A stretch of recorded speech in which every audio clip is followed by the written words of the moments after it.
আসসালামু আলাইকুম। আমি রাজু আহমেদ, বাংলাদেশের ফিল্ম ডিরেক্টর। সদ্য খুব তাড়াতাড়ি আমি এখানে একটা কাজ শুরু করব, এর জন্য যাই। তো আমার পরিচয় হলো ফোকাস টিভি, অত্যন্ত জনপ্রিয়। আমি অনেকের কাছে শুনলাম যে ফোকাস টিভি নাকি জনগণের বা এখানে বাঙালিদের অনেক সংস্কৃতির সমস্ত ধারক বাহক সব নিয়ে কাজ করে। তো আমার খুব ভালো লাগলো এবং 5 বছর পূর্তি একটা অনুষ্ঠান করবে, তাদেরকে জানায় আমার অন্তর থেকে অন্তরের ভালোবাসা।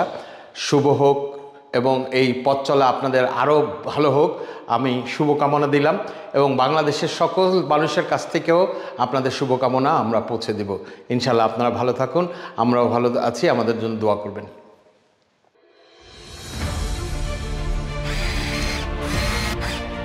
আলোতে থাকুন, ফোকাসে থাকুন, হাত রাখুন প্রজন্মের হাতে।